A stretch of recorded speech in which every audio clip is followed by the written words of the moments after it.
So, welcome to the everyone to this class. Toppers forum के YouTube channel पे आपका स्वागत है।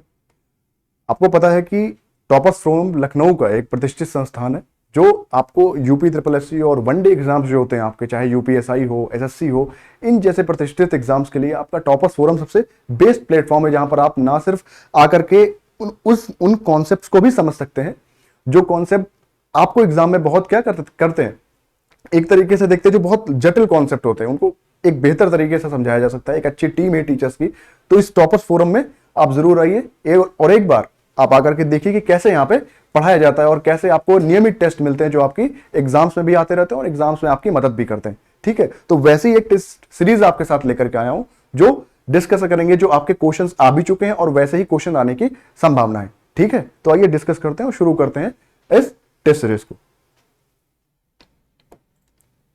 ठीक, तो पहला क्वेश्चन है आपके सामने, लिखा है द टोटल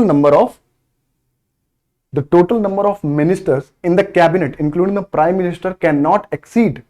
इसमें बताना है क्या एक्सीड नहीं कर सकता of the total number of members of the Lok Sabha. कहा गया है कि प्रधानमंत्री सहित मंत्रिमंडल में मंत्रियों की कुल संख्या लोकसभा के सदस्यों की कुल संख्या के कितने से अधिक नहीं हो सकती। देखिए, अटल बिहारी वाजपेयी 1996, 1998 और 1998 से लगातार 2004 तक प्राइम मिनिस्टर है। 1998 में सरकार गिरी और फिर बीजेपी की यानी एनडीए की सरकार बनी और अटल बिहारी वाजपेयी फिर देश के प्रधानमंत्री बने। अब चूंकि उस समय मिलीजुली सरकार थी तो अटल जी के सामने एक खतरा आया कि भाई अगर बहुत सारे लोगों को मंत्री बना देंगे तो क्या हो जाएगा, सरकार का कह सकते हैं कि सारे मंत्री हो जाएंगे, तो अलग अलग विभाग बनाने पड़ेंगे, तो इतनी संख्या थी नहीं। तो इसमें यह नियम बनाया गया कि आने वाले समय में जो भी सरकार बनेगी आगे चल करके उसका एक फिक्स नंबर होगा, यानी मंत्रिपरिषद की एक फिक्स संख्या होगी, मंत्रिपरिषद की एक फिक्स संख्या होगी। ठीक है, और वो क्या करेगी, एक तरीके से देश में जब लोकसभा में वो बैठेंगे तो उनकी फिक्स संख्या ही बैठेगी, यानी उसके ज्यादा आप कह सकते हैं उससे ज्यादा उन मंत्रियों की संख्या नहीं होगी। क्यों किया?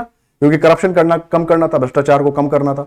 ठीक, और क्या करना था, और बेसिकली बताना था कि हर मिनिस्टर लोकसभा के तरफ क्या है, रिस्पॉन्सिबल है, अकाउंटेबल है, यानी एक तरीके से जवाबदेह है लोकसभा के प्रति। तो कम मिनिस्टर्स रहेंगे तो ज्यादा प्रश्न पूछ पाएंगे। ठीक है, तो इस बात को भी ध्यान रखा गया और क्या लाया गया, 91st कॉन्स्टिट्यूशनल अमेंडमेंट एक्ट 2003, 2002 में आया था, 2003 में इंप्लीमेंट हो, 2003 के नाम से जानिए।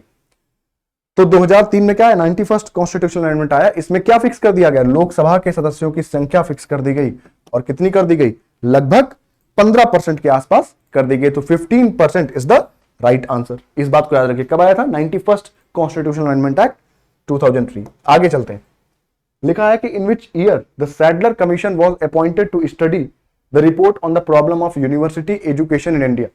लिखा है कि किस साल में भारत में विश्वविद्यालय शिक्षा की समस्या का अध्ययन करने और रिपोर्ट देने के लिए सैडलर आयोग की स्थापना कब की गई थी। आपको याद होगा कि हमेशा से भारत में शिक्षा को उसी शिक्षा पद्धति को फॉलो किया जाता रहा जिसे मैकॉले की शिक्षा कहते हैं, और इसी मैकॉले के साथ काम करने वाला एक व्यक्ति था सैडलर, जिसने क्या किया, शिक्षा पे भारत में विश्वविद्यालयों की नींव रखी। और वो कब आया था, 1915 के आसपास ही आया था व्यक्ति।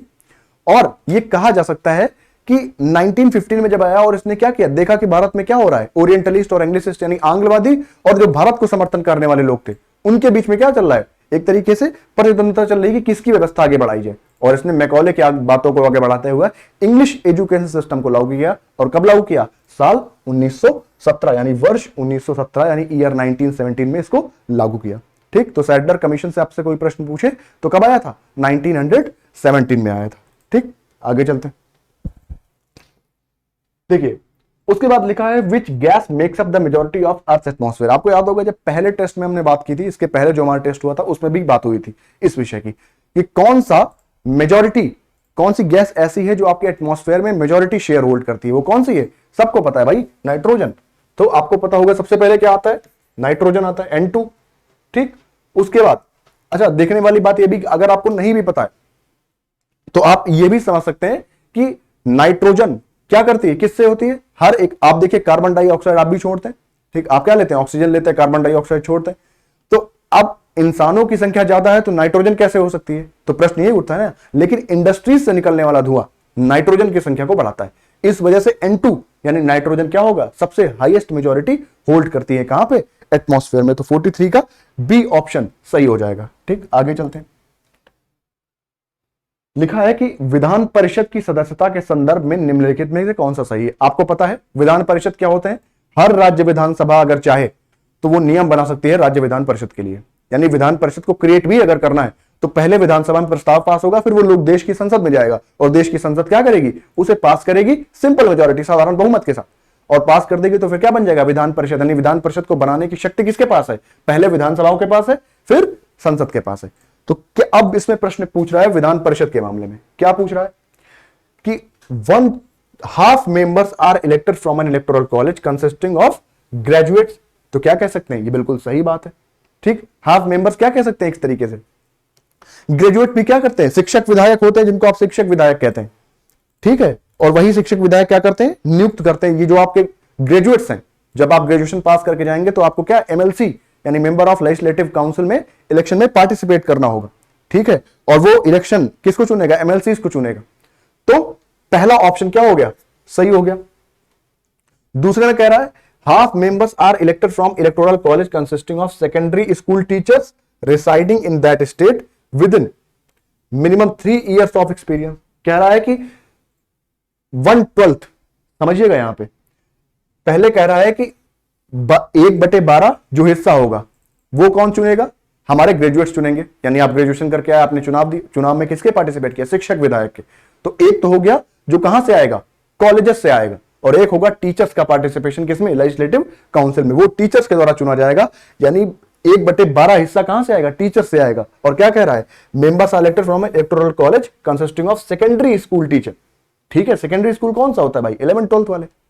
तो सेकेंडरी स्कूल टीचर्स कहां से चुन के आएंगे, तो कहने का मतलब है इसका ऑप्शन सबसे सही कौन होगा, दोनों ऑप्शन सही होंगे, ए और बी। तो इस बात को ध्यान में रखना है। ठीक, ठीक है, तो डी ऑप्शन क्या होगा आपका, सही होगा। तो इस बात को याद रखना है। ठीक, हाँ ठीक है, 44 का डी। आगे चलते हैं। निम्नलिखित में से कौन सा विषय संघ सूची के अंतर्गत आता है। देखिए बहुत बढ़िया क्वेश्चन।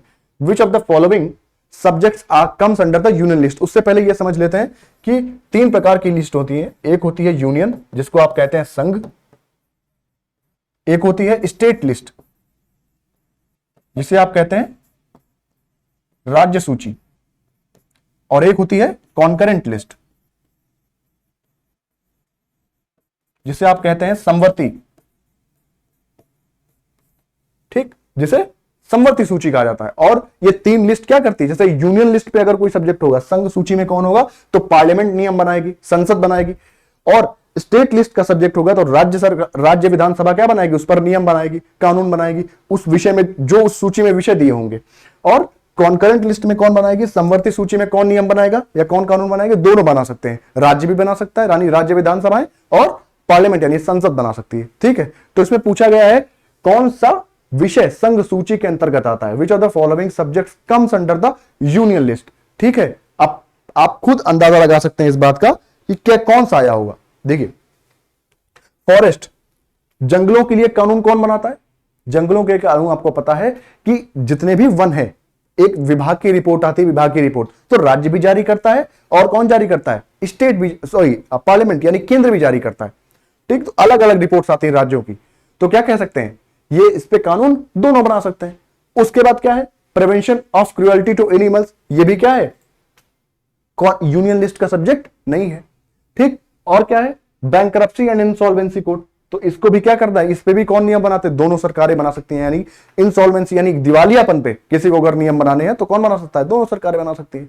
ठीक, इस बात को याद रखना है। तो 45 का सही आंसर क्या हो जाएगा, क्या बचा आखिरी में, स्टॉक मार्केट। तो स्टॉक मार्केट पे नियम कौन बनाएगा, यूनियन लिस्ट, यानी पार्लियामेंट बनाएगी, संसद बनाएगी। तो यूनियन लिस्ट जहां भी लिखा हो तो याद रखिए आपको क्या करना है, संघ सूची का जो विषय होगा उस पे संसद क्या होता है, एकात्मक अधिकार होता है, यूनिफाइड। एक तरीके से यूनियन लिस्ट पे वही नियम बना सकती है, कानून बना सकती है। आगे देखते हैं, which dance form is known as classical form, classical dance of Tamil Nadu. आप सबको पता है, पहले तो ये समझ लेते हैं कि उत्तर प्रदेश का ऑफिशियल डांस क्या है। तो उत्तर प्रदेश का ऑफिशियल डांस क्या है, कथक। तो कथक क्या है? उत्तर प्रदेश का ऑफिशियल डांस है। ये कहां का है? यूपी, यूपी का है भाई। उड़ीसी कहां का है? उड़ीसा का, आप सबको पता है उड़ीसा का है। कुचिपुड़ी कहां का है? आंध्र प्रदेश का है, आंध्रा का। अब ये है नहीं तो बचा क्या? भरतनाट्यम। भरतनाट्यम कहां बचा? तमिलनाडु। तो तमिलनाडु होगा इसका सही आंसर। ठीक है, ठीक, 46 का बी सही आंसर है। आगे चलते। Which instrument is considered as the king of Indian classical music? देखिए बहुत बढ़िया बात है, अब इससे पता भी चल जाता है किस वाद्य यंत्र को भारतीय शास्त्रीय संगीत का राजा माना जाता है। अब इस पे आपकी बौद्धिक क्षमता क्या होगी? टेस्ट होगी 47 क्वेश्चन में।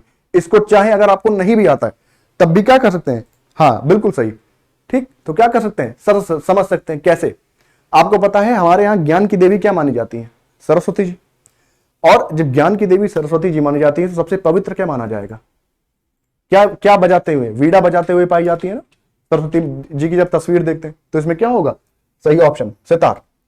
Sitar is the right answer, जिसको king of Indian classical music कहा जाता है। इससे भी आप जोड़ सकते हैं। आपको नहीं पता था क्या था, लेकिन फिर भी अगर एग्जाम में ऐसे प्रश्न आते हैं जहां पर आपको नहीं पता होता लेकिन फिर भी लगता है कि कर सकते हैं, तो वो ऐसे ही प्रश्न होते हैं। ठीक है, हर प्रश्न हर किसी को नहीं आ रहा होता है, लेकिन इतना ध्यान रखना होता है कि भाई कौन सा प्रश्न हम करने की स्थिति में है। थोड़ा सा कॉमन सेंस का इस्तेमाल करके भी कभी कभी प्रश्न किए जाते हैं। ठीक है, हाँ ठीक है, 47 का ए आंसर बिल्कुल सही होगा, सितार। आगे चलते हैं। शिक्षा के अधिकार के अंतर्गत केंद्र और राज्य के बीच आर्थिक भार के अनुपात में बांटने पर सहमति बनी। यानी under the right to education it has been agreed that financial burden will be shared between the centre and the state in the ratio of. यानी शिक्षा के मामले में केंद्र और राज्य के बीच जो भी आर्थिक भार होगा उसको किस में बांटने की बात कही गई? ठीक है, बिल्कुल सही, हाँ ठीक है, ठीक है। तो राइट टू एजुकेशन, जो राइट टू एजुकेशन का पार्ट है, तो राइट टू एजुकेशन क्या है? कब से राइट टू एजुकेशन आया? कब? याद रखिएगा, आर्टिकल 21 में ए में दिया हुआ है। आर्टिकल 21 ए में दिया हुआ है। ठीक है, किसमें? Right to life and personal liberty. Article 21 क्या कहता है? Right to life and personal liberty, यानी जीवन जीने का अधिकार। और ना सिर्फ जीवन जीने का अधिकार, सम्मान के साथ जीवन जीने का अधिकार, क्योंकि शिक्षा आपको समाज में सम्मान दिलाती है। तो कितने रेशियो को बांटने की बात की गई है? 60:40। ठीक, तो 48 का ऑप्शन क्या होगा? ए।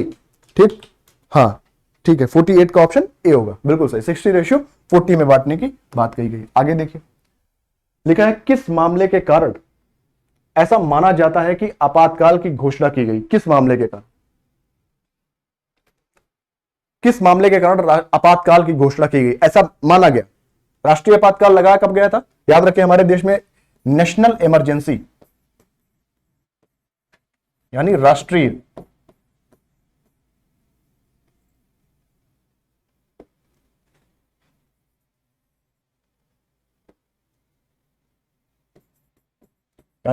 राष्ट्रीय आपातकाल कब लगाया गया था? साल 1975 में। इस बात को याद रखना है। 1975 में राष्ट्रीय आपातकाल लगाया गया, एक ही बार आपातकाल लगा है देश में। ठीक है, 1975 में इंटरनल इमरजेंसी। जब आंतरिक आपातकाल लगा, नेशनल इमरजेंसी में दो हैं, एक एक्सटर्नल इमरजेंसी और एक है इंटरनल इमरजेंसी। तो इंटरनल इमरजेंसी का इस्तेमाल कब हुआ? 1975। इसी को आगे अमेंड कर दिया गया, संशोधन के रूप में लाया गया। ठीक, किस तहत के लाया गया? तो आपको याद होगा, तो हाँ इंग्लिश में देख लेते हैं। Due to which case it is believe that emergency was declared. तो दीजिए, किस मामले के कारण ऐसा माना जाता है कि आपातकाल की घोषणा की गई? आपको सबको पता है कि भाई 49 में, हाँ ठीक है। तो इंदिरा गांधी जी के साथ क्या हुआ था? इलेक्शन का विवाद हुआ था। किसका? राजनारायण। राजनारायण व्यक्ति थे जो इंदिरा गांधी के खिलाफ लड़ रहे थे। कहां से? इलाहाबाद से। और इसी मामले में इंदिरा गांधी पर आरोप लगा कि इन्होंने इलेक्शन मशीनरी का गलत इस्तेमाल किया, और गलत इस्तेमाल करते हुए क्या किया? एक तरीके से कह सकते हैं इमरजेंसी को फिर बाद में इंपोज किया गया 1975 में। ठीक, तो समझ सकते हैं राजनारायण का केस कब आया था? इलाहाबाद हाई कोर्ट ने क्या कहा था? इसी के बाद 6 साल के लिए इंदिरा गांधी जी को चुनाव लड़ने से बैन कर दिया गया था। ठीक है, इस बात को याद रखना है। लेकिन बाद में सुप्रीम कोर्ट ने उन्हें क्या दी थी? थोड़ी मोहलत दी थी और कहा था कि भाई क्या है, आप पारदर्शी रूप से चुनाव कराइए। तो इलाहाबाद की कॉन्स्टिट्यूएंसी से क्या किया गया था? इंदिरा गांधी जी को बार कर दिया गया था। कौन जस्टिस थे? जस्टिस सिन्हा, उस समय इलाहाबाद हाई कोर्ट के जज हुआ करते थे। ठीक, आगे चलते हैं। लिखा है निम्नलिखित में से किसे वर्ष 2015 के एक संशोधन के माध्यम से अनुसूचित जाति और अनुसूचित जनजाति अत्याचार निवारण के अधिनियम अंतर्गत अपराधों की तालिका में जोड़ा गया। ठीक, इंग्लिश में देख लीजिए। ठीक, 50 में इंग्लिश में निम्नलिखित में किसे वर्ष 2015 में, ठीक है हिंदी में ही है, इंग्लिश वाले समझ लेंगे, दो बता देंगे। 2015 में एक संशोधन के तहत किसे अनुसूचित जाति और अनुसूचित जनजाति, यहां पे याद रखिएगा अत्याचार निवारण की बात की गई है, ठीक है, जो उनपे एक्सप्लॉइटेशन होता था, शोषण होता था, उसके विरुद्ध क्या कानून बनाया गया, उसके विरुद्ध कानून बनाया गया और उस कानून बना करके क्या लाया गया, उनके निवारण के लिए, यानी एक तरीके से कह सकते हैं एससी एसटी की जो एक्सप्लॉइटेशन होता है उसको रोकने के लिए क्या लाया गया, एक कानून लाया गया। उस कानून में 2015 में क्या लिखा गया कि भाई आर्थिक अथवा सामाजिक बहिष्कार अथवा उसकी धार्मिक धमकी देना, यानी किसी को आप धमका नहीं सकते। ठीक, फिर यानी पहला पॉइंट क्या हो गया, सही हो गया, ये बात उसमें लिखी गई थी, किसी को धमकी नहीं दे सकते, किसी का सामाजिक बहिष्कार नहीं कर सकते। ठीक, दूसरा क्या लिखा गया कि मैला ढोने अथवा पशु या मानव शव उठाने के लिए बाध्य करना, यानी किसी को हाथों से आप बाध्य नहीं कर सकते कि क्या करे, आपके यहां साफ सफाई करे, खासकर सीवरेज की व्यवस्था में उसको आप जबरदस्ती नहीं ला सकते। दूसरा भी पॉइंट रखा गया। तीसरा क्या रखा गया भाई, अनुसूचित जाति और अनुसूचित जनजाति के जाति के नाम से सार्वजनिक तौर पर गाली देना, यानी किसी को जाति सूचक शब्दों से चिढ़ाना, ऐसा होता रहा पहले, और इसी को बैन करने के लिए, इसी का निवारण करने के लिए क्या लाया गया, अनुसूचित जनजाति अत्याचार निवारण अधिनियम 2015। इसके तहत क्या कर दिया गया, बैन कर दिया गया, शोषण के विरुद्ध एक कानून बनाया गया। इसको किसके साथ जोड़ा गया, इसको जोड़ा गया राइट अगेंस्ट एक्सप्लॉइटेशन और अनटचेबिलिटी के साथ भी जोड़ा गया, आर्टिकल 17 के साथ। ठीक है, जो किसकी बात करता है, प्रोहिबिट करता है, छुआछूत आप नहीं करेंगे, अस्पृश्यता के विरुद्ध कानून बनाने की बात करता है। ठीक है, तो कौन सा ऑप्शन सही हो जाएगा, 50 का बी सही हो जाएगा। ठीक, आगे चलते हैं। अब है कि which of the following has been added to the offence, ये वही है, तो याद रखिएगा इंग्लिश में दिया हुआ है तो बी ही सही है। किसी राज्य के नाम में परिवर्तित करने का, अब देखिए इसमें बहुत सारी स्टेट लिस्ट, यूनियन लिस्ट और कॉन्करेंट लिस्ट के सब्जेक्ट क्या है, आपके एग्जाम्स में डायरेक्ट पूछे जाते हैं। ठीक, आपको पता है, पहले ही बताया, यूनियन लिस्ट के विषय में कौन नियम बनाता है, देश की संसद नियम बनाती है, केंद्र सरकार नहीं, देश की संसद। और संसद का क्या है, उसमें कौन कौन पार्ट होता है, राज्यसभा, लोकसभा और देश का राष्ट्रपति। ठीक, तो पार्लियामेंट को अधिकार होता है किस पे, यूनियन लिस्ट पे सब्जेक्ट बनाने का। यूनियन लिस्ट के सब्जेक्ट पे, यानी यूनियन यानी संघ सूची के विषय पे क्या कानून बनाने का अधिकार होता है। दूसरा स्टेट लिस्ट यानी राज्य सूची, उसमें कौन बनाएगा, राज्य विधानसभाएं। दूसरी कॉन्करेंट लिस्ट यानी समवर्ती सूची, उसमें कौन बनाएगा, उसमें दोनों राज्य विधानसभाएं और संसद दोनों अधिकार बना सकते हैं। ठीक, हाँ ठीक है, तो अब पढ़िए इसको।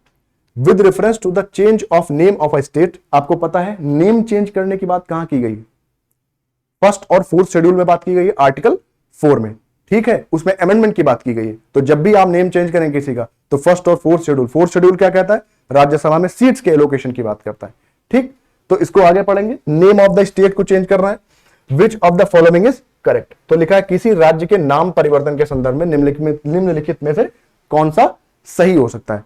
तो हमेशा इस बात को याद रखना है। तो आर्टिकल जो पार्ट 1 है आपका, आर्टिकल 1 to 4 जो यूनियन एंड इट्स टेरिटरीज की बात करता है।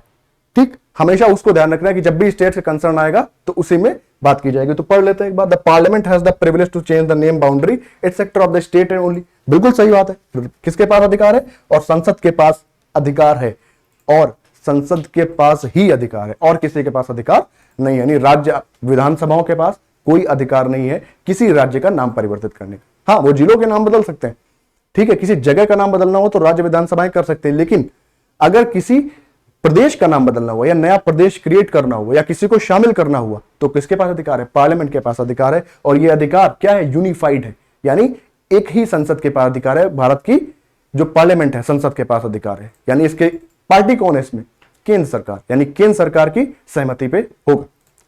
ठीक, तो ऑप्शन इसमें क्या सही हो जाएगा, पहला यानी ओनली है। दूसरा क्या कह रहा है भाई, such a bill is present house on the prior recommendation of the president, ऐसा जरूरी नहीं है। ठीक है, कि प्रायर रिकमेंडेशन होनी चाहिए राष्ट्रपति की, संसद को जब भी लगता है तो वो कानून ला सकती है। तो 51 क्या क्या हो जाएगा सही ऑप्शन। ठीक है,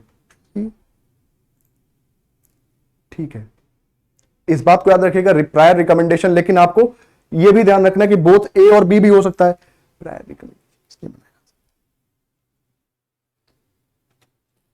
आधे ऑप्शन गलत, चलिए ठीक है, 51 का सी सही होगा।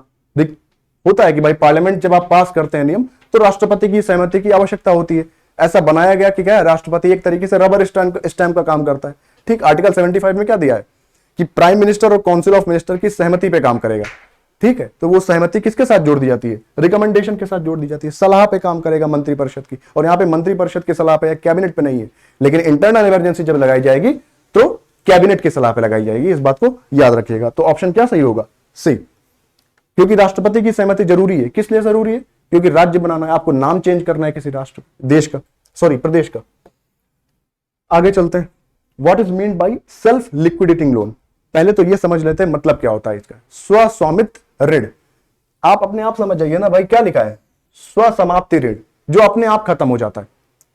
उसको आपको बैंक में कोई स्टेटमेंट नहीं देना है कि इसके लिए कि क्या करना है आपको, कि ये लोन खत्म कराने के लिए आपको। और पहले होता था ऐसा, अब जब से डिजिटल इंडिया 2015 में क्या लॉन्च हुआ, डिजिटल इंडिया मिशन, इस मिशन के तहत क्या करा दिया गया, सारे बैंक अकाउंट्स को लिंक कर दिया गया पैन कार्ड के साथ। और सबसे अच्छी बात क्या हुई, जैसे ही आपका लोन खत्म होता है तो अपने आपको क्या मिल जाती है, नोटिस मिल जाती है कि आपका लोन आपसे खत्म हो गया। तो देखते हैं ऑप्शंस कौन कौन से सही होते हैं। तो कम या मध्यवर्ती अवधि के लिए ऋण का एक प्रकार जो संपत्ति के द्वारा उत्पन्न धन से चुकाया जाता है, जिसे खरीदने के लिए इसका प्रयोग किया जाता है। तो पहला ऑप्शन ठीक लग रहा है, अभी देखते हैं, अभी दूसरा ऑप्शन भी देखते हैं। पहला ठीक लग रहा है, ठीक, अ टाइप ऑफ शॉर्ट और intermediate term loan that is repaid from the money generated by the asset used to purchase. यानी शॉर्ट टर्म, छोटे काल के लिए, यानी छोटी अवधि के लिए जो लिया गया वो क्या होता है, अपने आप खत्म हो जाता है। उसका पेमेंट अगर आपने कर दिया तो बैंक में आपको दोबारा जाने की आवश्यकता नहीं है। दूसरा क्या है, ये वह ऋण जो परिपक्वता तिथि पर अपने आप ही समाप्त हो जाता है। याद रखिए, शॉर्ट टर्म के लिए आप पहले भी लोन चुका सकते हैं, लेकिन लॉन्ग टर्म लोन के लिए आपको क्या देना पड़ेगा, स्टेटमेंट देना पड़ेगा, बैंक स्टेटमेंट। वहां पे जाने के लिए आप लिक्विडेटिंग कहेंगे कि भाई देखिए मैंने लोन लिया था इस तारीख को और अब हमने लोन चुका दिया है, तो मैं आग्रह करता हूं बैंक से कि इस दिन से हमारा लोन खत्म कर दिया जाए। लॉन्ग टर्म लोन, क्योंकि शॉर्ट टर्म लोन इसीलिए कहा गया स्वसमाप्ति, अपने आप ही खत्म हो जाएगा। तो 52 का क्या ऑप्शन सही हो जाएगा, ए सही हो जाएगा। ठीक है, ठीक। तो अ loan, a type of short or intermediate term loan that is repaid from the money generated by the asset it is used to purchase। ठीक है, और सेकंड ऑप्शन क्यों सही नहीं होगा, ये भी आप कह सकते हैं कि भाई सही हो सकता है कि भाई बैंक स्टेटमेंट दे दिया, लेकिन अब आवश्यकता नहीं है, क्योंकि डिजिटल इंडिया जब से लॉन्च हुआ है 2015 में, भारत सरकार ने फाइनेंशियल इंक्लूजन यानी सबको एक साथ ला करके एक मंच पे खड़ा कर दिया और कहा कि भाई अगर आपने लोन लिया है तो आपको क्या नहीं देना, बैंक स्टेटमेंट नहीं देना है, कि आपको लोन खत्म करने की अर्जी नहीं देनी है। आगे चलते हैं, लिखा है कि अगला क्वेश्चन आता है कि which of the following is called an investment by a resident. अब समझिएगा, यहां पे एक शब्द है जिसका नाम है रेसिडेंट। ठीक, इसको ध्यान से समझना है, इसी सब शब्द पे आप इसका आंसर निकाल लेंगे। क्या है आगे, direct investor in a non resident direct investment enterprise. मान लीजिए कोई व्यक्ति है यहाँ का मोहन, और कोई बाहरी कंपनी है फोर्ड। फोर्ड क्या है, एक विदेशी कंपनी है, किसकी क्या बनाती, ऑटोमोबाइल कंपनी, और वो बनाती है गाड़ियां।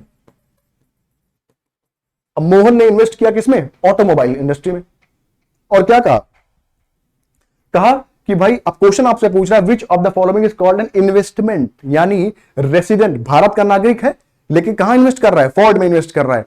तो पूछा गया कौन सा ये लोन माना जाएगा जो इन्वेस्टमेंट के तौर पे माना जाएगा, जो रेसिडेंट करेगा, या फिर उस डायरेक्ट इन्वेस्टमेंट एंटरप्राइज जो फॉरेन कंपनी है, ठीक है, उसमें क्या पर्सपेक्टिव होगा उस रेसिडेंट का जो इन्वेस्ट कर रहा है। ठीक है, उस पर्सपेक्टिव को क्या कहेंगे, ठीक है, बिल्कुल सही बात है, हेज फंड कहेंगे। ठीक है, hedge fund investment. Hedge fund का सीधा मतलब समझ लीजिए, कोई विदेशी कंपनी है, भारत में आती है, और भारत में कोई भारतीय क्या करता है, उसमें निवेश करता है, तो उसे हेज फंड कहा जाता है। याद रखिए ये वर्ड है हेज, इसको क्यों इस्तेमाल किया जाता है विदेशी कंपनी के साथ, यही हेज फंड। अगर भारत की कोई कंपनी कहां जाती है, विदेश जाती है, और विदेश का कोई कंपनी भारत की कंपनी में क्या करता है, इन्वेस्ट करता, तो उसे भी हेज फंड कहेंगे।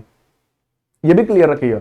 ठीक है, उल्टा भी कर सकता है कि मान लीजिए आपसे कहा कि कोई इंडियन कंपनी है, वो कहां गई, विदेश गई, तो विदेश में जाकर के उसने क्या किया, इन्वेस्ट कर दिया। किसी विदेशी ने भारतीय कंपनी में इन्वेस्ट कर दिया, तो विदेशी के लिए तो ये भारतीय कंपनी विदेशी हुई ना, इस वजह से उसे भी हेज फंड कहा जाएगा। इस बात को याद रखिए। रियल इन्वेस्टमेंट क्यों नहीं कहा जाएगा, एक वर्ड है, ये भी एक ऑप्शन सही हो सकता है, आप कह सकते हैं रियल इन्वेस्टमेंट, यानी डायरेक्ट कर रहा है वो, तो ये इसलिए सही नहीं होगा क्योंकि अगर रियल इन्वेस्टमेंट तब होता जब भारत की कंपनी भारत के ही व्यक्ति के द्वारा इन्वेस्टमेंट किया जाता, तब वो रियल इन्वेस्टमेंट हो जाता। ठीक है, शॉर्ट टाइम के लिए, इस बात को याद रखिएगा। आगे चलिए, छोटी अवधि के लिए, जिस बाजार में प्रतिभूति दस्तावेज का पूंजी जुटाने वाले या खरीदार के बीच सीधे कारोबार होता है, उसे क्या कहते हैं, किस रूप में जाना जाता है?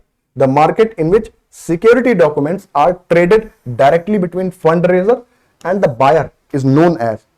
फंड रेजर क्या है भाई?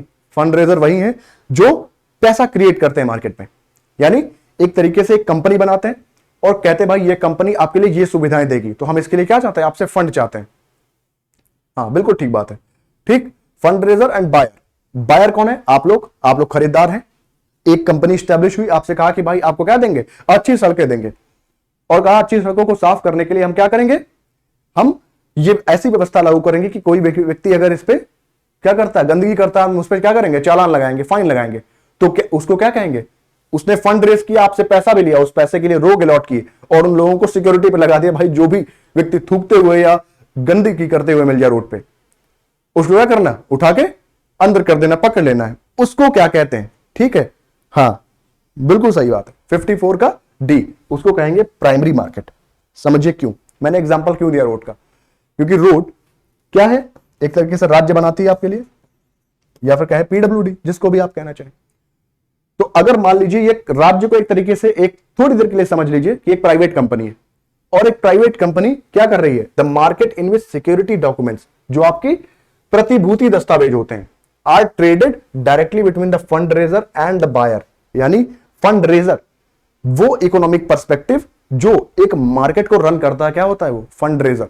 यानी वो आर्थिक सलाहकार या फिर आर्थिक व्यक्ति जो फंड को रेज करता है, वो इकोनॉमिक एक्टिविटी को रन करता है, यानी भारत की आर्थिक विकास में क्या करता है? एक तरीके से प्राइमरी मार्केट को रन करने का प्रयास करता है। रोड क्या है भाई? रोड का जो सामान आता है कहां से आता है? डामर की बनती है, गिट्टी वगैरह बनती है, क्या होता है भाई? डायरेक्ट क्या है? एक तरीके से रॉ मटेरियल है, तो यानी प्राइमरी बाजार से आया है, इस वजह से भी इसको प्राइमरी मार्केट कह दिया जाता है। ये थोड़ी सी कनेक्शन याद रखिएगा, ट्रिक भी कभी कभी काम आता है। ठीक है, हमेशा एग्जाम में सारे क्वेश्चन आ नहीं रहे होते हैं, ठीक है, उनको सही करने का हम प्रयास करते हैं। ठीक है, तो 54 का क्या हो जाएगा? बिल्कुल ठीक बात है, 54 का डी सही आंसर हो जाएगा। आगे चलते हैं। लिखा है कि भाई निम्नलिखित में कौन सी सूचना उपयुक्त लोक सूचना अधिकार से या सूचना का अधिकार आरटीआई अधिनियम के तहत मांगी जा सकती है? Which of the following information can be sought from the appropriate public information officer under right to information act? इस बात को याद रखिएगा। आरटीआई आया कब है? 2005 के आसपास। 6 में इंप्लीमेंट हुआ है, 5 में आ गया था। ठीक है, 6 में इंप्लीमेंट हुआ था और 5 में इसको क्या किया था? बनाया गया था। तो पूछा क्या अधिकार मांगा जा सकता है? तो कह रहा है कि copies of answer papers from any examination conducting body. बिल्कुल सही बात है, कॉपीज मांगी जा सकती है, स्क्रूटनी कराई जा सकती है। आगे क्या मांगा जा सकता है? Status of passport, driving licence, ration card, Aadhaar card application. तो कह सकते हैं कि भाई इसका क्या ऑप्शन सही होगा? हाँ हाँ ठीक है, बिल्कुल सही बात है, बोथ ए एंड बी। ठीक, 55 का डी बिल्कुल मांगा जा सकता है, 55 का डी, दोनों सही होंगे। ठीक, हाँ इस बात को याद रखिएगा, बिल्कुल सही। 55 का D. Who launched the first national semiconductor mission in India on September 2, 2025? आपको पता है ये तो बड़ा ट्रिकी क्वेश्चन है भाई, इसमें थोड़ी सी दिमाग लगाएंगे ना कर ले जाएंगे, सिंपल। हाँ ठीक है, ठीक है, थोड़ा दिमाग लगाएंगे कर। कैसे? आपको पता है इस समय जितने भी सरकारी कार्य होते हैं उसका उद्घाटन कौन करता है? एक ही व्यक्ति करते हैं।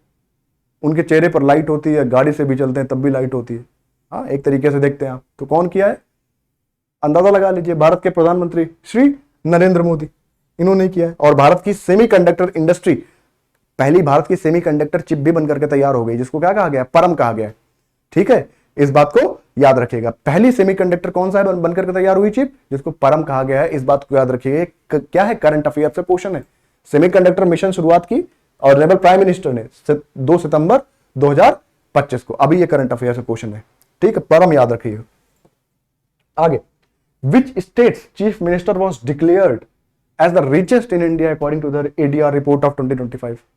ये भी हो गया भैया, देख लीजिए। भारत एक कल्याणकारी राज्य है और उसमें क्या हो गए? रिचेस्ट मुख्यमंत्री भी होने लगे। मुख्यमंत्री की टोटल सैलरी कितनी होती है? 4 से 5 लाख। या 2-2.5-3 लाख रख लीजिए, प्राइम मिनिस्टर की 4-5 लाख होती है, राष्ट्रपति की सबसे ज्यादा होती है। अब ये भी कहा गया रिचेस्ट सबसे ज्यादा कौन है, अब इनकी रिपोर्ट तो नहीं है लेकिन फिर भी एडीआर ने कह दिया है, तो क्या सही ऑप्शन होगा? ठीक है, आंध्र प्रदेश। आंध्र प्रदेश के चीफ मिनिस्टर हुआ करते थे जिनका नाम था जगन मोहन रेड्डी, सी जगन मोहन रेड्डी, जगन मोहन रेड्डी के बेटे थे, वाईएसआर।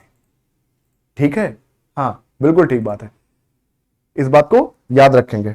ठीक है, नाम वाम नहीं लिखना भाई, बस सुन लीजिए, आंध्र प्रदेश की क्या है, सबसे रिचेस्ट चीफ मिनिस्टर के बेटे भाई। ठीक है, which countries president was elected as Sukumar Adhikari in 2025? ये तो करंट अफेयर्स का डायरेक्ट क्वेश्चन है, कुछ दिनों पहले ही न्यूज आई थी, आपको याद होगा। ठीक है, तो इसमें तो डायरेक्ट क्वेश्चन है भाई, 58 का सी। हाँ, युगांडा, बिल्कुल सही बात है। युगांडा में बहुत तेजी से क्या फैल रहा है, हिंदू धर्म फैल रहा है बहुत तेजी से। इतना तो किसी भी देश में नहीं, इतना तो केन्या, इतना तो कह सकते हैं कि सिंगापुर या मॉरिशस में भी इतनी तेजी से नहीं फैला जितना तेजी से युगांडा में फैल रहा है। 58 का सी सही ऑप्शन हो जाएगा। हाँ ठीक बात है, आगे चलते हैं। 59, which tennis player won the Toronto title on September 3, 2005? ये सारे करंट अफेयर्स के क्वेश्चन है। इसमें देखिए, करंट अफेयर्स के क्वेश्चन में प्रॉब्लम ये है कि इसमें ट्रिक ढूंढ पाना बड़ा मुश्किल हो जाता है। ठीक है, ठीक बात। तो इसमें आपको बेसिकली कोई ऑप्शन नहीं, याद ही रखना पड़ेगा। हाँ बिल्कुल सही है, 59 का क्या ऑप्शन होगा? बी होगा, सही है। ठीक, 59 का बी। एक करंट अफेयर्स क्वेश्चन ये आपको याद ही रखना पड़ेगा, जेसिका पेगुला, ये आपको याद ही रखना पड़ेगा, इसके अलावा कोई ऑप्शन आपके पास नहीं है। तो इस करंट अफेयर्स में कोई ट्रिक नहीं है। कुछ जितनी ट्रिक्स होती है मैं बताते हुए चल रहा हूं, करंट अफेयर्स की बताते हुए चल रहा हूं, लेकिन जिसकी नहीं है उसकी कैसे क्रिएट कर देंगे, वो तो याद ही रखना पड़ेगा। अगला है, which of the following is a personal information manager and email communication software? ठीक है, अब देखिए निम्नलिखित में से कौन सा एक व्यक्तिगत सूचना प्रबंधक और ईमेल संचार सॉफ्टवेयर है, ईमेल से जिसको चलाया जाता है? तो भाई ये तो सबको पता है, इसको भी अगर कोई नहीं दे पाएगा तो आपका फिर कंप्यूटर चलाना है, कंप्यूटर के बारे में जानकारी रखना बेकार। ठीक है, कंप्यूटर को फेमस ही किसने किया? माइक्रोसॉफ्ट ने। जब माइक्रोसॉफ्ट आया तभी कंप्यूटर फेमस हुआ, ईमेल तब फेमस हुआ जब माइक्रोसॉफ्ट आया। ठीक है, और माइक्रोसॉफ्ट ने क्या लॉन्च किया? माइक्रोसॉफ्ट आउटलुक, जिसमें क्या है, पर्सनल इंफॉर्मेशन मैनेजर होता है और आपके ईमेल कम्युनिकेशन का भी क्या होती है, एक पूरी सॉफ्टवेयर होता है, वहां से आप ईमेल टाइप करके भेज सकते हैं। पहली बार जब भारत में ईमेल आया तो माइक्रोसॉफ्ट की चर्चा बहुत हुई। क्यों? क्योंकि माइक्रोसॉफ्ट ही लेकर के आया था इसे, पहली बार इसने पॉपुलराइज किया, और बाद में जीमेल, वाईमेल, बहुत सारे लोग क्या है आने लगे। ईमेल क्या है? माइक्रोसॉफ्ट आउटलुक का एक तरीके से कह सकते हैं। तो क्या है 60 का सही आंसर माइक्रोसॉफ्ट आउटलुक होगा, 60 का भी सही है। ठीक, बिल्कुल ठीक है, आगे चलते। तो अब आते हैं 61 पे। किसी भी राज्य में राष्ट्रपति शासन लागू करने के संदर्भ निम्नलिखित में कौन सा सही है? अब देखिए राष्ट्रपति शासन कैसे लागू होता है, क्या लिखा है? Which of the following is correct regarding the imposition of the president rule in any state? लिखा है पहला option, national emergency is already in force in the whole of India और emergency has been proclaimed in the whole और part of any state. इसको थोड़ा सा hold करते हैं, अगला ऑप्शन पढ़िए। अगला ऑप्शन कह रहा है if the election commission confirms that elections can not be held in that state. किसकी बात कर रहा है? राष्ट्रपति शासन की बात कर रहा है। यानी एक तरीके से राष्ट्रपति शासन कहता ही है आर्टिकल 356 में, याद रखिए 356 में दिया हुआ है राष्ट्रपति शासन। प्रेसिडेंट रूल कहां दिया है? इनडायरेक्टली कहां दिया है? 356 में। और एग्जैक्ट वर्ड क्या मेंशन है? The failure of constitutional machinery in state, यानी राज्य में संवैधानिक व्यवस्था का पूरी तरीके से ठप हो जाना, असफल हो जाना, वो प्रेसिडेंट रूल की तरफ इशारा करता है। तो 61 का सही आंसर हो जाएगा, ठीक है, डी, बिल्कुल ठीक बात है। तो क्या ऑप्शन होगा इसका? डी, यानी ए और बी सही ऑप्शन होगा। ठीक है, अब कहा यह कह ही दिया गया, क्या कह दिया गया कि इलेक्शन का फेलियर हो गया। कहां पे? इलेक्शन मशीनरी का, या फिर कॉन्स्टिट्यूशनल मशीनरी का फेलियर हो गया, संवैधानिक व्यवस्था ही ठप हो गई है, तो भाई कैसे चलाएंगे शासन? ठीक, तो बिल्कुल सही बात है। जिस एरिया में नेशनल इमरजेंसी ऑलरेडी फोर्स में है वहां भी कर सकते हैं। ठीक है, होल ऑफ इंडिया और emergency has been proclaimed in the whole और any part of any state, बिल्कुल कर सकते हैं, पूरे देश में भी हर राज्य में लागू कर सकते हैं, तो नेशनल इमरजेंसी हो जाएगी। किसी एक पार्ट में लागू कर दिया, प्रदेश में लागू कर दिया, तो क्या हो जाएगी? एक तरीके से हाँ स्टेट इमरजेंसी हो जाएगी, जिसे प्रेसिडेंट रूल कहते हैं। एक और होती है 360 के तहत, आर्टिकल 360 अनुच्छेद 360 के तहत वित्तीय आपातकाल, यानी क्या है? फाइनेंशियल इमरजेंसी है। इस बात को याद रखेंगे, आगे चलते हैं। आगे लिखा पश्चिमी घाट किस प्रकार के वर्षण के माध्यम से वर्षा प्राप्त करते हैं? The western Ghat receive rainfall through which type of precipitation. बहुत बढ़िया क्वेश्चन है, बहुत अच्छा क्वेश्चन है। ठीक, इसमें पूरा कॉन्सेप्ट लग जाएगा। हाँ देखिए, वेस्टर्न घाट्स का जो इलाका है, ये वेस्टर्न घाट मतलब क्या? भारत का पश्चिमी। पश्चिम में कौन कौन आता है? महाराष्ट्र हो गया, ठीक है, महाराष्ट्र हो गया, गोवा हो गया, लिख ही देते हैं भाई, महाराष्ट्र हो गया, गोवा हो गया, और नीचे सबसे क्या है? केरल। ये पूरा क्या है? एक तरीके से वेस्टर्न घाट का इलाका है। और नीचे सब क्या है? अनामलाई और अनायमुड़ी जैसी पहाड़ियों के क्षेत्र है, छोटे छोटे क्या है, एक तरीके से कह सकते हैं आप पहाड़ियां हैं। साउथ इंडिया की कई सारी पहाड़ियां क्या है? अनामलाई क्या है? सबसे बड़ी हिल है। तो इस बात को याद रखिएगा। कैसे करेंगे भाई? यहां पे पहाड़ है। अब जब पहले कह दिया आपको वेस्टर्न घाट्स पहाड़ के रूप में है, तो बारिश कैसे लेकर के आएंगे? माउंटेनियस के माध्यम से लेकर के आएंगे, यानी पर्वतीय क्षेत्र हो जाएंगे, तो बारिश वहां से आती है। इस बात को याद रखिएगा। आगे चलते हैं। What is the national sport of India? अब देखिए, ये प्रश्न कई बार आया है, और अगर कभी आ जाए, अगर वैसे आने के चांसेस कम है, लेकिन अगर आ जाता तो ठीक है, बड़ा मन रख करके हॉकी लगा दीजिएगा। लेकिन एक बात आपको बताते हैं, आज भारत सरकार यानी गवर्नमेंट ऑफ इंडिया ने भारत सरकार के किसी भी ऑफिशियल वेबसाइट पे ये मेंशन ही नहीं है कि कौन सा भारत का राष्ट्रीय खेल है।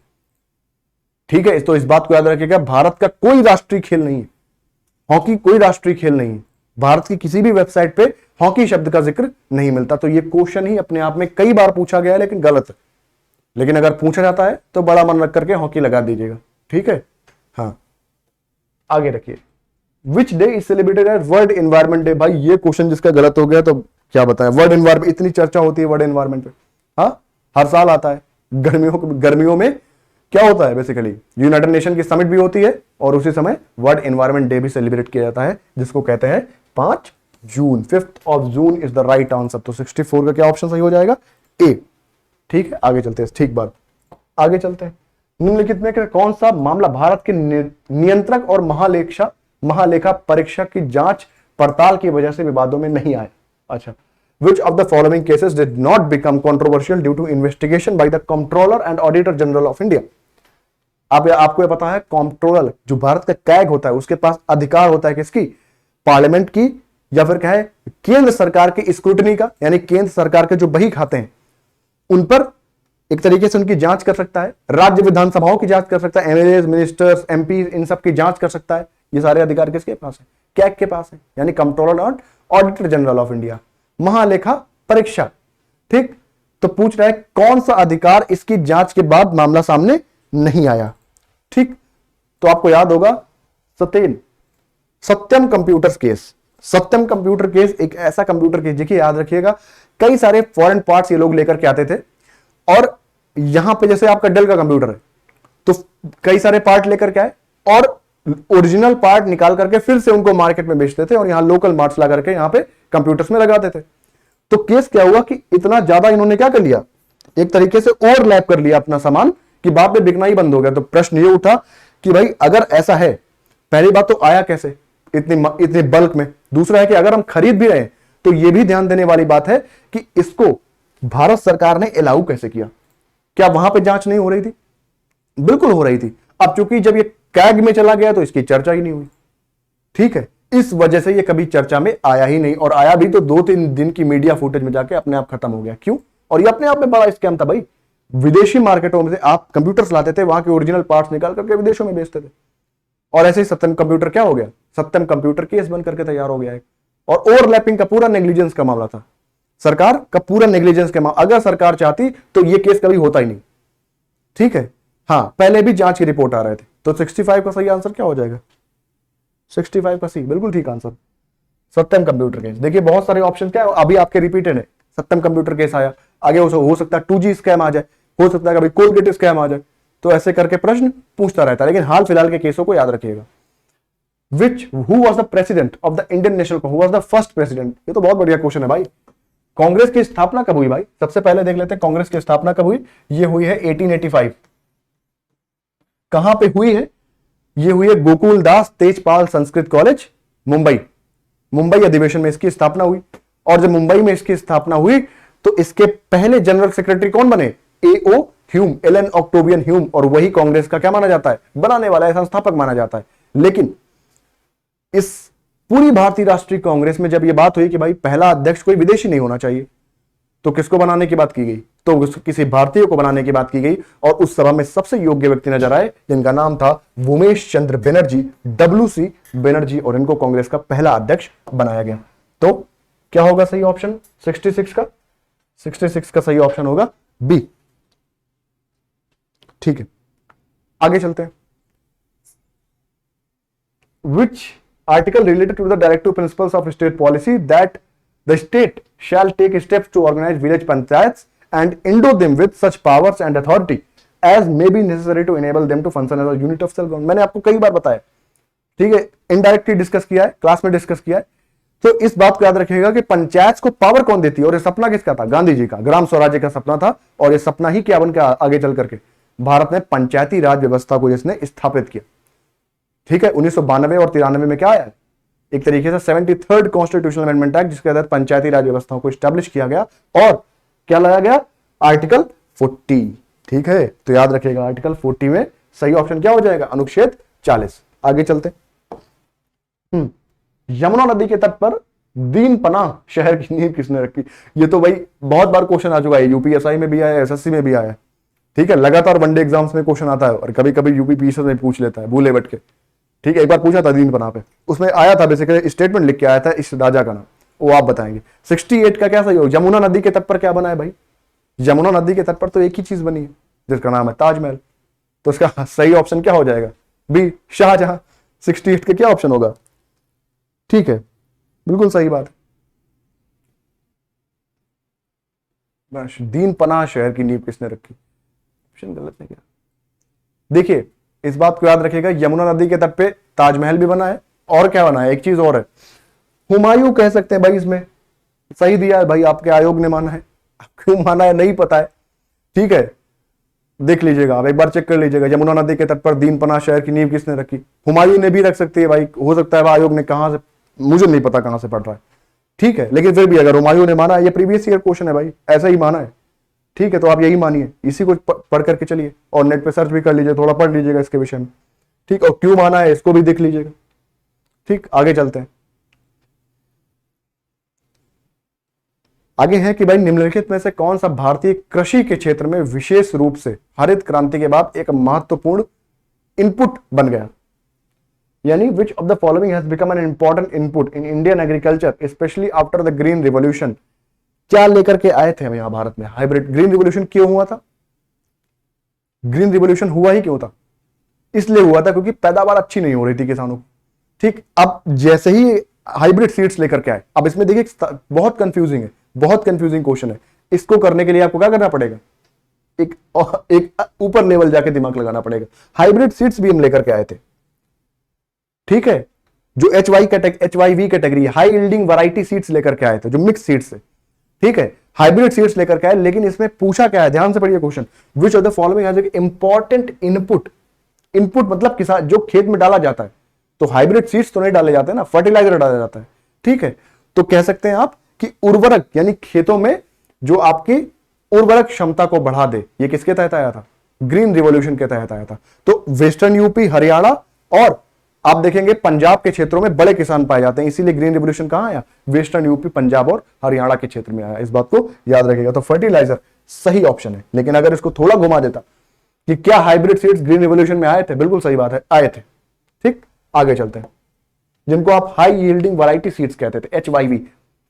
अगला क्वेश्चन है, संक्रमण एक्सियारेसिस निम्नलिखित में किस कारण से होता है? भाई ये डेफिशिएंसी, इंफेक्शन किस वजह से होता है, लिखा है। ठीक है, तो इसमें 4 ऑप्शन है, parasitic round worms, hook warm और फाइलरिसिस थ्रेड वॉर्म। देखिए, कुछ डिजीजेस के नाम आपको याद करने ही पड़ेंगे, उसका कोई शॉर्टकट नहीं है। ठीक, और जैसे आपको पता है बेरी बेरी किसकी वजह से होता है, ठीक है, जो रतौंधी होती है, और स्कर्वी हो गया, ये सब किसकी वजह से होती है, ये आपको याद करने ही पड़ेंगे, जनरल साइंस है। ठीक है, इसका कोई शॉर्टकट नहीं है। ठीक है, तो ये आपको याद करना ही पड़ेगा। बेसिकली करंट अफेयर्स का क्वेश्चन है, इस बात को याद रखिएगा। तो इसका सही ऑप्शन क्या हो सकता है? एक्रेसिस डिजीज होती है बेसिकली पैरासिटिक राउंड वॉर्म्स की वजह से, जो परजीवी गोल कृषि होती है। क्यों क्यों होता है भाई इनकी वजह से? परजीवी मतलब इनको क्या चाहिए? एक होस्ट चाहिए होता है, कि आप मान लीजिए इंसान है, आप उसके पास गए, तो एक तरीके से कह सकता है कि भाई उसने आपको इन्फेक्ट कर दिया, उससे आप में आ गया। जैसे कोविड-19 क्या था, अगर किसी टेबल पे पड़ा है तो क्या निर्जीव है, अब उस टेबल को आपने छू लिया तो क्या हो गया, एक्टिव हो गया, वो आपके अंदर चला गया। तो एक तरीके से कह सकते हैं डिजीज इसके द्वारा क्रिएट होती है। 70 का ऑप्शन क्या सही होगा, ए। ठीक है, आगे चलते हैं। निम्नलिखित में से कौन सी परिभाषा आयकर से संबंधित नहीं है? आयकर, income. Which of the following definition is not related to income tax? आयकर, याद रखिएगा, इसके रिलेटेड, आयकर विभाग के रिलेटेड नियम कौन बनाता है? Finance ministry. इस बात को याद रखिएगा, भूलिए मत। कभी कभी कंफ्यूजन में देता है कि भाई इस आयकर विभाग को रिलेटेड कौन प्रश्न बनाता है, तो इस बात को हमेशा याद रखना है, इनकम टैक्स। ठीक है, बनाता है, लेकिन सहमति किसकी होती है? फाइनेंशियल मिनिस्टर आपके जो होते हैं, वित्त मंत्री होते हैं, या फिर कहें आपके देश के फाइनेंस मिनिस्टर। कौन है इस समय? निर्मला सीतारमण जी इस देश की वित्त मंत्री हैं इस समय। और 71 का सही ऑप्शन क्या हो जाएगा? 71 का C, mod VAT.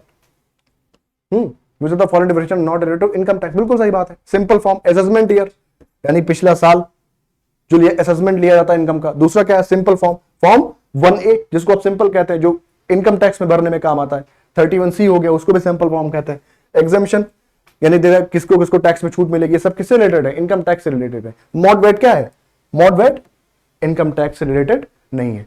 Under the Bharatiya Nyaya Sanhita what is the maximum punishment of a murder? BNS कुछ नहीं है भाई, IPC को चेंज करके BNS कर दिया।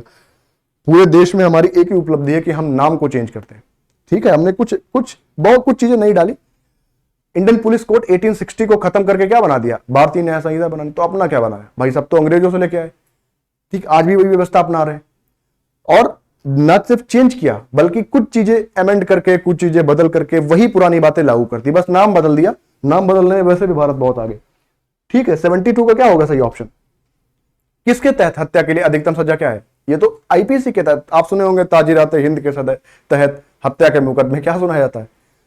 मृत्युदंड दिया जाता है। तो मृत्युदंड क्या है? एक तरीके से राइट है। मैक्सिमम पनिशमेंट क्या हो जाती है किसी को मारने की? किसी की जिंदगी आप खत्म करेंगे तो आप सुरक्षित थोड़ी रहेंगे। ठीक है, तो याद रखिएगा क्या होगा सही ऑप्शन 72 का? 72 का डी। ठीक है, डेथ पेनल्टी। इसको माफ भी कर सकता है राष्ट्रपति। राष्ट्रपति के पास क्या है? ये पावर है, पैडोनिंग पावर है।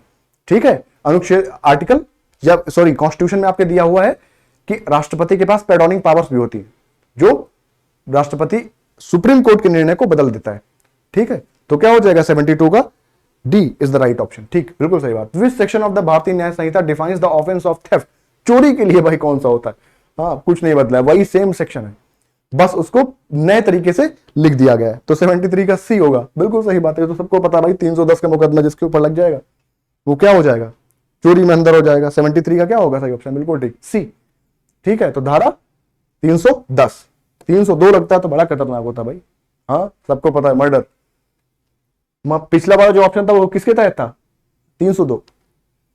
अब लिखा है मानव आबादी में बीमारियों और इसके स्रोतों के सांख्यिकीय अध्ययन को कहा जाता है the statistical study of diseases and it's sources in the human population is called. ध्यान से पढ़िए question. The statistical study of diseases and it's sources in the human population is called. Human population में जो statistical disease होती है उसको क्या कहते हैं? देखिए, ये जो प्रोक्टोलॉजी है, डायटिक्स है, एपिडेमोलॉजी है और इम्यूनोलॉजी है। इम्यूनोलॉजी किससे संबंधित है? आपके इम्यून सिस्टम से संबंधित है। तो सही आंसर क्या हो जाएगा इसका? और दूसरा किससे संबंधित है? डायटेटिक्स, ये भी नहीं हो सकता। ठीक है, अपने आप में ये वर्ड तोड़ लीजिए भाई, ट्रिक लगा लीजिए, डाइट तो संबंधित हो नहीं सकता। तो सही ऑप्शन क्या बचा? इन दोनों में से सही ऑप्शन बता। प्रोक्टोलॉजी क्या है? बहुत कम ही नाम सुना है इसका।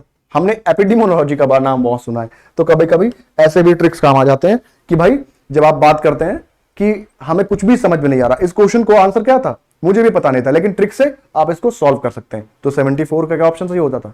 ए सही हो जाता। हाँ बिल्कुल सही है, 74 का ए ऑप्शन सही है। ठीक है, कभी कभी तोड़ के भी प्रश्न किए जाते हैं। आगे चलते हैं। ठीक, ऊपर संघीय संसद राज्य सूची के विषयों पर कानून बना सकता है बशर्ते वह प्रस्ताव कम से कम, बताना है भाई ऑप्शन दिए। Union parliament can also make laws on the subjects of the state list provided that proposal support by at least कितने मेंबर्स के द्वारा सपोर्ट किया जाए तब वो राज्य में बना सकता है। ये तो भाई बहुत सरल क्वेश्चन है। ठीक है, आपको पता है कोई भी अधिकार राज्य को दिया गया उसको ओवर रीच अगर करेंगे तो उसमें क्या अधिक क्षेत्र अधिक कार्य लगेगा। तो अधिक कार्य के लिए स्पेशल मेजोरिटी चाहिए होगी और उसी स्पेशल मेजोरिटी को क्या कहते हैं? 2/3 बहुमत, यानी 2/3 members of present and voting, 2/3 बहुमत। मान लीजिए किसी दिन 300 लोग आए, छोड़िए इसको, छोटा एग्जांपल लेते हैं, कंफ्यूज हो जाते हैं। ठीक है, मान लीजिए क्लास में 20 लोग बैठे, तो 20 का 2/3 कितना होगा, लगभग 13 होता। ठीक है, लेकिन फिर भी हम 14 मान लेते हैं, तो 14 लोग क्या हो गए, उस दिन 20 लोग आए थे, 20 में से 14 क्या हो गया, 2/3 हो गया। तो 2/3 ने 20 में से 14 लोगों ने अगर समर्थन कर दिया तो क्या हो जाएगा, पास हो जाएगा। तो 2/3 मेजोरिटी चाहिए होगी। प्रेजेंट एंड वोटिंग, किस दिन, उस दिन लोग बैठे थे जिस दिन बिल या फिर कोई नियम, एक्ट का कानून पास हो रहा था। ठीक, आगे चलते हैं। आगे है कि भाई means and offence for which the police can arrest without a warrant. बिल्कुल सही बात है, ये तो भाई बिल्कुल ऐसा है कि भाई संगीन अपराध, आपने सुना होगा संगीन अपराध, सीधे इसका बिल्कुल कुछ भी नहीं सोचना, क्या लगाना है 76 का ए, कॉग्निजेबल ऑफेंस। आपको कई बार डिस्कस किया क्लास में, कॉग्निजेबल ऑफेंस क्या होता है। संगीन अपराध क्या हो गया, हत्या हो गया, रेप हो गया, बलात्कार हो गया, और बेसिकली अपहरण, रैंसम, फिरौती मांगते हैं आप किसी से, वो भी क्या हो जाता है, संगीन अपराध की श्रेणी में आता है। तो कॉग्निजेबल ऑफेंस यानी संज्ञेय अपराध, जैसे आप संगीन अपराध कहते हैं। ठीक, नॉन कॉग्निजेबल क्या होगा, असंगीन अपराध, जो जैसे चोरी हो गया, साइकिल चोरी हो गया। आजम खान पे मुकदमा लगा था कि भाई मेरी भैंस चुरा ले गए थे, ये भी मुकदमा लगा था आजम खान पे, तो भैंस चोरी के मुकदमे में आजम खान जेल गए। तो ये क्या है, असंगीन अपराध है। ठीक, आगे चलते हैं। ग्लाइकोलाइसिस ऑकर्स इन द, हाँ, ग्लाइकोलाइसिस कोशिकाओं में होता है, क्या होता है भाई, ग्लाइकोलाइसिस ऑकर्स इन द, याद रखिए न्यूक्लियस क्या है, सबसे छोटी इकाई है किसकी, ये भी आता है प्रश्न। ठीक है, इस पे भी प्रश्न आता है। तो 77 का सही ऑप्शन क्या हो जाएगा, बी हो जाएगा। न्यूक्लियस आपको बता देते, इसका ऑप्शन साइटोप्लाज्म होगा। न्यूक्लियस समझ लीजिएगा, ये क्या है, स्मॉलेस्ट यूनिट है किसकी, स्मॉलेस्ट यूनिट ऑफ सेल। ठीक है, कोशिका की क्या सबसे छोटी इकाई कौन सी है, न्यूक्लियस, इस बात को भूलिएगा मत। और फिर न्यूक्लियाई, उसकी भी छोटी होगी। ठीक है, तो न्यूक्लियस को याद रखना है, न्यूक्लियाई को याद रखना है। ठीक है, उसी से क्या बना, न्यूक्लियर। ठीक है, तो इस बात को भूलिएगा मत, कभी कभी न्यूक्लियस पे प्रश्न पूछता है, न्यूक्लियाई पे प्रश्न पूछता है, ऐसे घुमा घुमा के आपसे क्वेश्चंस पूछता रहेगा। और करंट अफेयर्स को साथ में क्या करेंगे, कंक्लूड करेंगे, तो ऐसे ऑप्शंस आप कर ले जाएंगे, ऐसे क्वेश्चंस कर ले जाएंगे। आपको पहचानने में दिक्कत होगी, लेकिन आपको यह पता होगा कि यार ये क्वेश्चन क्या है, करंट अफेयर का पार्ट हुआ कर। ठीक है, आगे चलते हैं। तो इसका आंसर क्या होगा भाई, साइटोप्लाज्म होगा ना, सही आंसर है 77 बी। हाँ ठीक है, 77 का बी सही आंसर। आगे चलते हैं। 78 लिखा है who administer the oath to a जज ऑफ द हाई कोर्ट। बिल्कुल कितना सरल क्वेश्चन आता है भाई। उच्च न्यायालय के न्यायाधीश को शपथ कौन दिलाता है, उच्चतम न्यायालय के वरिष्ठतम न्यायाधीश, उस राज्य के उच्च न्यायालय, राज्यपाल, भारत के मुख्य न्यायाधीश। भारत के मुख्य न्यायाधीश किसको दिलाते हैं, राष्ट्रपति को। तो राज्य से संबंधित है तो कौन दिलाएगा बताइए। भारत के राष्ट्रपति अगर चीफ जस्टिस ऑफ इंडिया को शपथ दिलाते हैं, सॉरी उल्टा बोल गए, चीफ जस्टिस ऑफ इंडिया यानी भारत के मुख्य न्यायाधीश राष्ट्रपति को अगर शपथ दिलाते हैं, ठीक है, तो बताइए जो हाई कोर्ट के जजेस हैं उनको शपथ कौन दिलाएगा। हाँ बिल्कुल सही बात, गवर्नर। गवर्नर शपथ दिलाएगा। राज्य से संबंधित है तो कौन दिलाएगा शपथ, governor. C is the right answer, the governor यानी राज्यपाल महोदय शपथ दिलाएंगे। लिखा है भारतीय प्रशासनिक सेवा की प्रमुख की भूमिका निभाते हैं। Who plays the role of Indian administrative service, who plays the role of head of Indian administrative service. बिल्कुल आसान क्वेश्चन है, कई बार जिक्र किया है कि जब एक आईएएस अधिकारी जब आईएएस बनता है उसका सपना क्या होता है, उसका सपना होता है एक दिन कैबिनेट सेक्रेटरी बनता। तो भारत का कैबिनेट सेक्रेटरी सबसे पावरफुल पोस्ट होती है आईएएस अधिकारी की। तो क्या सही ऑप्शन होगा, कैबिनेट सेक्रेटरी। इस बात को याद रखना, 79 का डी। ठीक है, बिल्कुल सही बात है, कैबिनेट सेक्रेटरी ऑफ इंडिया। और याद रखिएगा जो कैबिनेट सेक्रेटरी इसका क्या होता है, 11th नंबर का प्रोटोकॉल होता है। यानी प्रधान सबसे पहले राष्ट्रपति का होता है, फिर उपराष्ट्रपति, चीफ जस्टिस जैसे करके प्राइम मिनिस्टर चलते रहते हैं। यानी 11वें नंबर पर कौन आता है, भारत का कैबिनेट सेक्रेटरी आता है। ये क्या करता है, prime minister, council of minister, defence minister, इन सबकी मीटिंग्स भी कराता है, कोऑर्डिनेशन भी रखता है।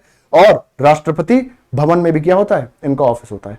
ठीक है, इस बात को भूले, कल्याणपति से आपका आज कहते हैं, कर्तव्य पथ, कर्तव्य पथ याद रखिए, कर्तव्य पथ, कल्याण पथ नहीं, कर्तव्य पथ, जिसे पहले 7 RCR कहते थे, 7 रेस कोर्स, जहां प्रधानमंत्री कार्यालय हुआ करता था। मछली की किस्मों के तलजनी प्रकार कहां पाए जाते हैं, पूछा गया where are the demersal types of fish found. ये तो भाई क्वेश्चन आपको आना ही चाहिए, तभी क्या है आप कर पाएंगे, इसके बारे में आपको पता होना चाहिए। तो लिखा है भाई in the deep waters of the ocean, ये सही ऑप्शन होगा। समुद्र के गहरे पानी में मछली के तलमज्जी प्रकार कहां पाए जाते हैं, what are the demersal types of fish. ये देखिए कुछ साइंस के क्वेश्चन ऐसे हैं जिसमें बहुत मुश्किल से कोई ट्रिक मिल जाती है। ठीक है, तो इसका सही ऑप्शन क्या होगा, 80 का ए, इस बात को याद रखना है। ठीक, ठीक है, ठीक है। तो यहीं पे हम इस सेशन को खत्म करते हैं। ठीक है, आने वाले समय में ऐसे कई सारे टेस्ट सीरीज और क्वेश्चंस लेकर के आएंगे। ठीक है, तब तक के लिए थैंक यू सो मच।